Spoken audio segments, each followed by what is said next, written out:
समझ गए क्या? तोड़ जाता है घमंड आदमी का। घमंडी लाल जहां रहेगा वहां गुस्सा, शब्द बदल जाते हैं। जब घमंडी लाल का घमंड टूटता है तो बोलने की स्टाइल बदल जाती है। मेरे भाई ध्यान रखिए, फिर बीजेपी नहीं दिखती, फिर एनडीए दिखाई दिया करता है जब घमंड टूटता है। हर लाइन में एनडीए एनडीए, 10 साल तक काहे का एनडीए, एनडी हो गया था वो तो। ध्यान रखिए, मान्यवर सोचना है, विचार करना है। क्रोध के एक पत्नी है, मालूम है क्रोध की पत्नी का नाम? हिंसा बाई। पत्थर फेंकेगी, बेलन फेंकेगी, बर्तन फेंकेगी, कुछ ना कुछ तो करेगी, पैर पटकेगी, हिंसा। ध्यान रखना, क्रोध की पत्नी का नाम हिंसा है। क्रोध के 2 जुड़वा बेटे हैं जिनका नाम बैर और विरोध हुआ करता है। क्रोध की एक नकचड़ी बहन है जिसका नाम जिद हुआ करता है। तो मैंने कहा क्रोध जब भी आता है पूरे परिवार के साथ तुम्हारे घर में आता है और तुम्हारे परिवार को तहस नहस कर। नकचड़ी बहन, नकचड़ी कौन होती है? वो ननंद। जिस घर में नंद उसके घर में फंद। ध्यान रखना, विचार करना, पर ऐसा मत करना मेरे भाई, कभी कहीं तुम भी ननंद हो ना। ध्यान रखना। एक बुढ़िया थी, मैं रतलाम में था, मैंने कहा अम्मा जी बड़ी खुश हो? बोले बहुत सुखी हूं महाराज। मैंने कहा इतनी सुखी हो? बोले अरे बहुत सुखी हूं महाराज। मैंने कहा क्यों? 3 लड़की है, 3। लड़का? बोले 1।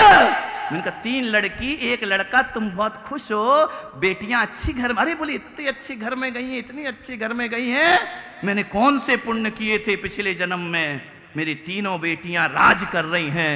मैंने कहा उस राज का राज तो बता। बोले मैंने एक संकल्प लिया था महाराज कि जिस घर में सास नहीं होगी उस घर में बेटी दूंगी। ध्यान रखना, विचार करिए, विचार मानसिकता देखिए। बोले जिस घर में सास नहीं होगी उसी घर में बेटी दूंगी, और ऐसी किस्मत खुली, तीनों बेटियों की सास नहीं है। मैंने कहा बड़ी किस्मत वाली हो अम्मा। बोले महाराज एक बात बताओगे? उनका क्या? मेरा जो लड़का है ना, इनका क्या हुआ? बोले 35 साल का हो गया। समझ गए क्या? ऐसी बातें आपको डायरेक्ट समझ में आती है। 35 साल का हो गया महाराज। मैंने कहा क्या हुआ? तो शादी नहीं हो रही है। मैंने कहा क्यों? शादी क्यों नहीं हो रही? तेरा लड़का सुंदर? अरे बहुत सुंदर है। कमाता नहीं? बोले बहुत कमाता है। तो मैंने कहा कुंडली नहीं मिल रही क्या? अरे कुंडली भी मिल जाती है। तो मैंने कहा फिर क्या होता है? बोले लड़की वाले आते हैं, देखते हैं, घर जाके बोलते जवाब देंगे।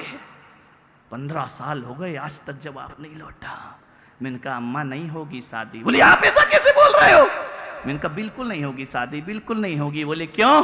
मैंने कहा नहीं हो सकती है क्योंकि जो सपना तूने देखा था। समझ आ गया क्या? ऐसी बातें आपको डायरेक्ट समझ में आती है। वो भी तो सोच रही है ना कि लड़की वहीं दूंगी जहां सास ना हो। मैंने कहा जब तक अम्मा तुम जाओगी नहीं बहू तुम्हारे घर आएगी नहीं। ध्यान रखना, ऐसी मानसिकता लेके जीवन को आनंद बनाओगे, ऐसी सोच रखोगे, मान्यवर सोचना है। गलती किसी की भी हो, डांट छोटे को पड़ती है। बहू आ रही है, पैर से प्याला टूट जाए, अंधी है क्या? दिखता नहीं है? मायके से लेके आई थी क्या? 1000 गालियां शुरू हो जाती हैं।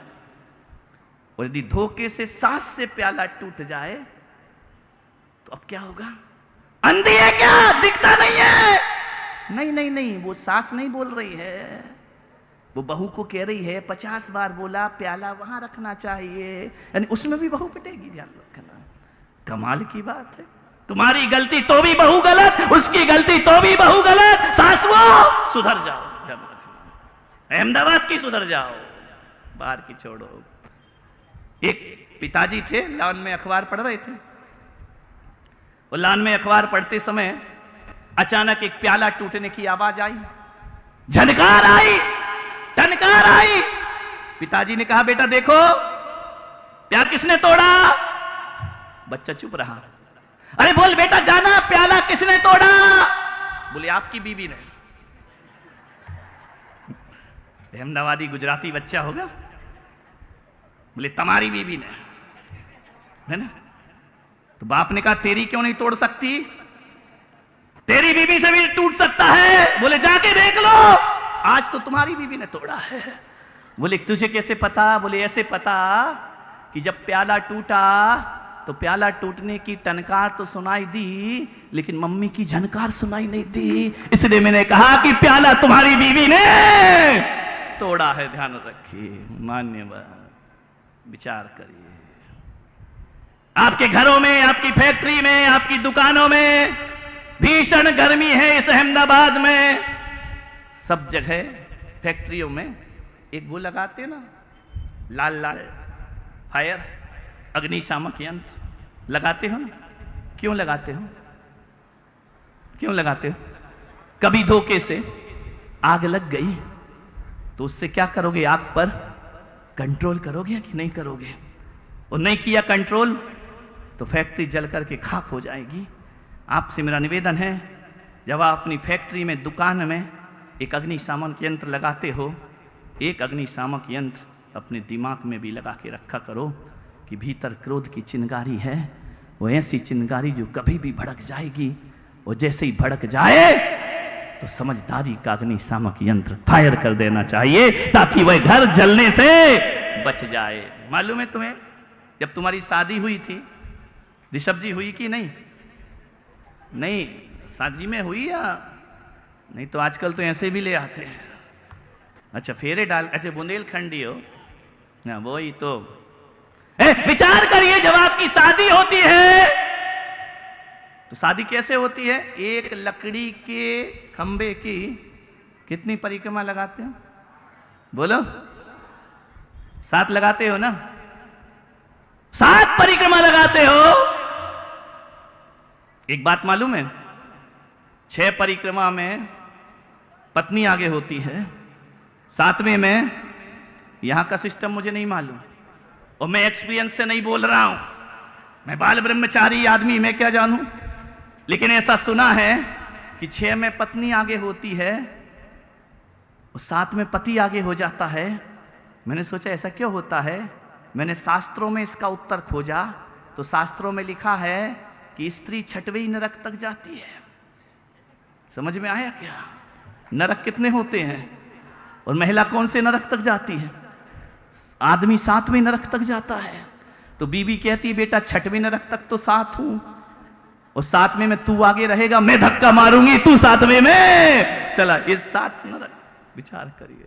7 फेरे होते हैं, कहीं कहीं 7 वचन भी लिए जाते हैं, सप्तपदी।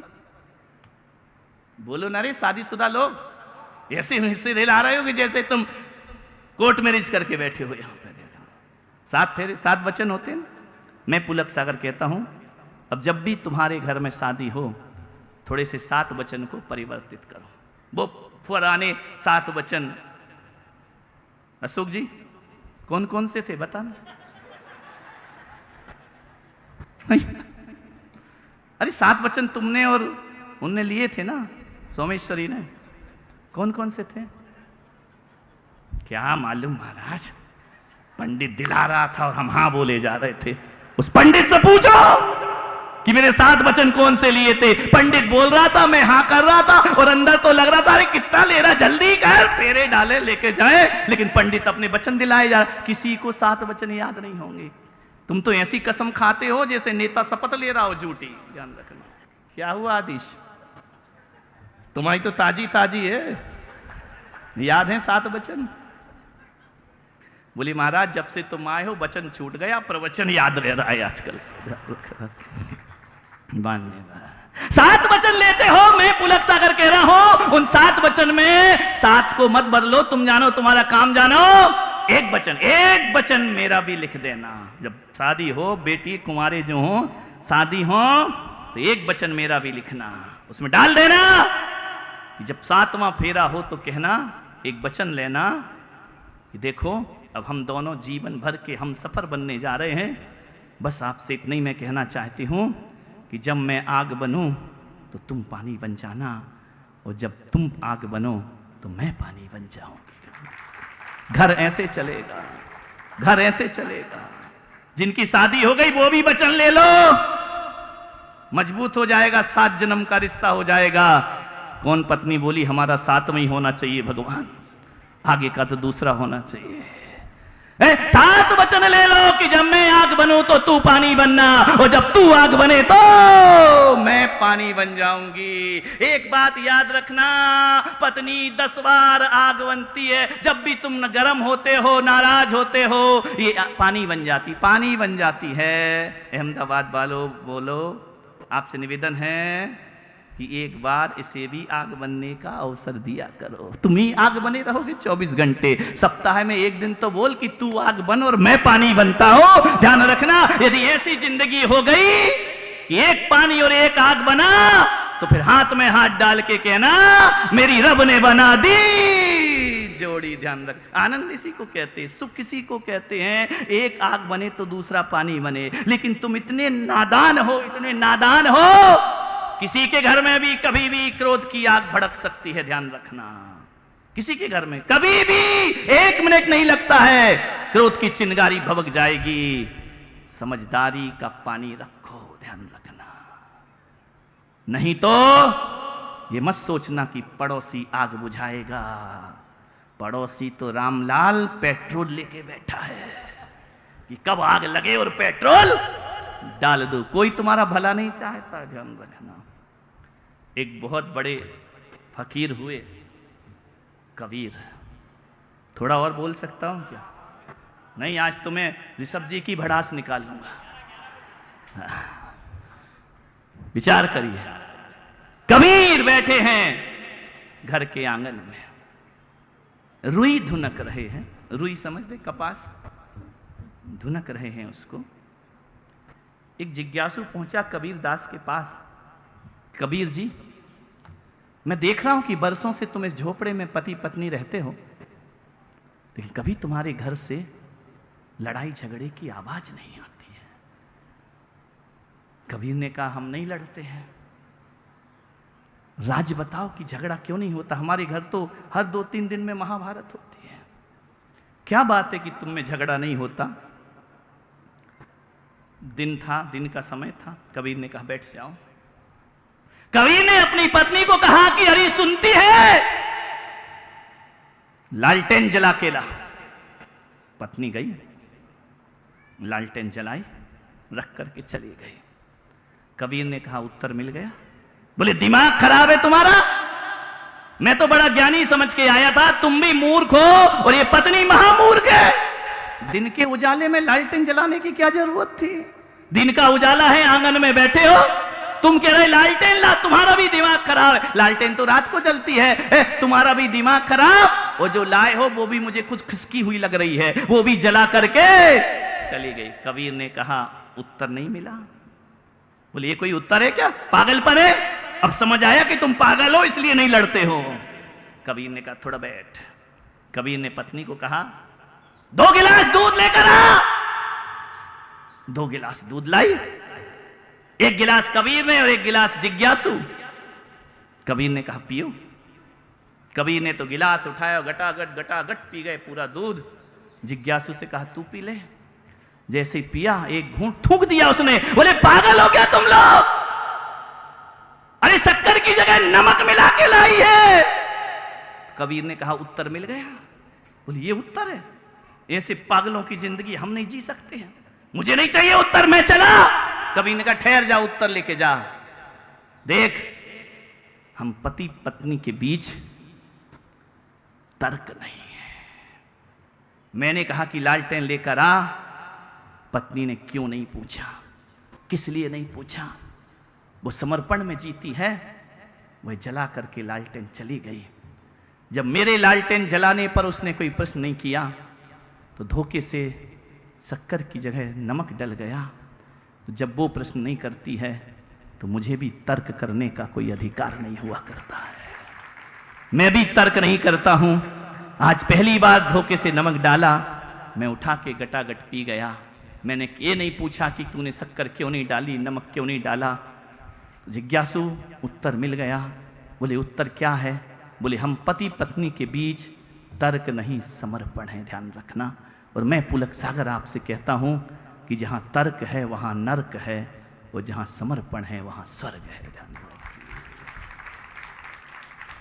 जब आपकी पत्नी आपसे तर्क ना करे तो आपको भी तर्क करने का कोई अधिकार नहीं होना चाहिए। एक चीज मैं आपसे कह रहा हूं कि आप यहां से जब घर में जाओ, उस बैठक रूम में, उस डाइनिंग हॉल में, उस बेडरूम में, अपने ऑफिस में, अपनी ऑफिस की टेबल पर एक सूत्र पुलक सागर का लिख लेना, जहां तुम्हारी दिन में 1000 बार निगाह जाती हो, बार बार तुम देख सकते हो। एक कोटेशन लिख लेना कि जहां तर्क है वहां नर्क है, और जहां समर्पण है वहां स्वर्ग हुआ करता है, ध्यान रखना। बस ये 2 लाइन तुम्हारी जिंदगी को बदल के रख देंगी मेरे भाई।